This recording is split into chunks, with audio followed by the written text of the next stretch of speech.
Good morning friends. Hello, कैसे हो आप लोग? अच्छा, एक्सपेक्ट करती हूँ कि अच्छे ही हो गए आप लोग। तो आज हम अपने व्याकरण के दूसरे टॉपिक के साथ आ गए हैं। प्रीफिक्स मतलब उपसर्ग।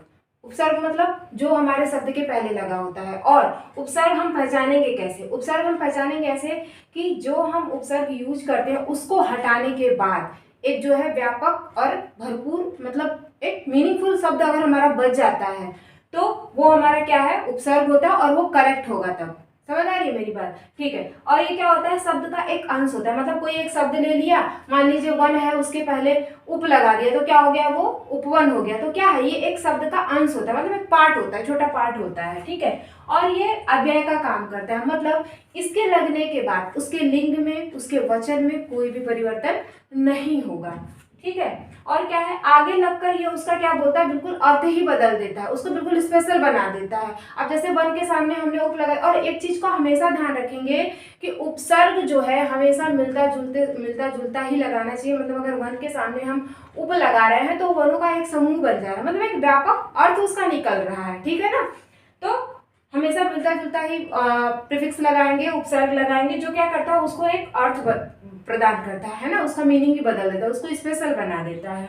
अब उपसर्ग निकलने के बाद जो शब्द का अर्थ है वो सही और पूर्ण शब्द निकलना चाहिए, तो हमारा उपसर्ग क्या होता है? सही होता है। अब जैसे यहाँ पे एग्जाम्पल में मैंने लिखा है उपवन।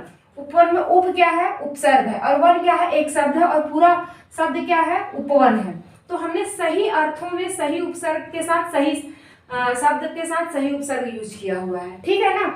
तो सही शब्द के साथ सही उपसर्ग भी यूज होना चाहिए। हम उसको निकालेंगे कैसे? मतलब अगर जो शब्द है उसका अर्थ उपसर्ग निकलने के बाद एक सही अर्थ निकल रहा है तो वो हमारा उपसर्ग जो है वो सही है। ठीक है ना?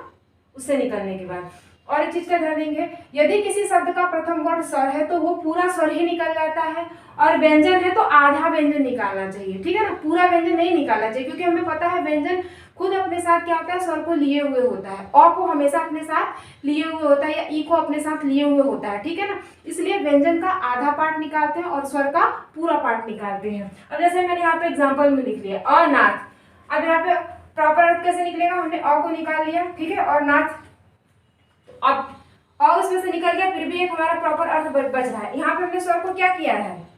पूरा निकाल लिया है। ठीक है। आ जाते हैं अपने सेकंड एग्जांपल पे, उन्नति।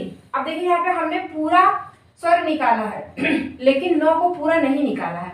हमने यहाँ पे हलंत लगाया है ना, मतलब इसका मतलब ये है कि हमने हलंत लगाया है, मतलब नौ को हमने आधा ही निकाला है। ठीक है। और फिर नति, उन्नति ठीक है। तो हमने यहाँ पे क्या किया? फिर व्यंजन को आधा निकाला और स्वर को पूरा निकाल लिया, और हमारा व्यापक अर्थ भी निकल गया। समझ आई बात? ये बहुत ही समझने वाली चीज है, इसको हमेशा रट के रखिएगा। और ये भी चीज है ना। अब दूसरा एग्जांपल ले लीजिए, जैसे बही है और रंग है ना। यहाँ पे हमने क्या किया है? यहाँ पे देखिए ऐसे हलंत ब में लगा हुआ रहेगा, क्योंकि ब को हम आधा ही निकालेंगे। ये बहुत इंपॉर्टेंट है फ्रेंड, इसको हमेशा याद रखिएगा। इसको ऐसे एज इट इज ही ये आएगा। ठीक है ना? और मोस्ट ऑफ द एग्जाम में ये पूछा भी गया। अब यहाँ पे देखिए उप है और देश है। अब यहाँ पे हमने क्या किया है?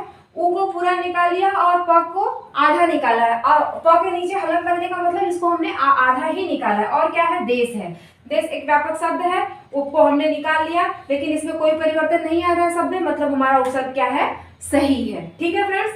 तो ये पॉइंट याद रखिएगा। और ये पॉइंट, एक उपसर्ग को समझने का सबसे की पॉइंट यही है। की पॉइंट यही है।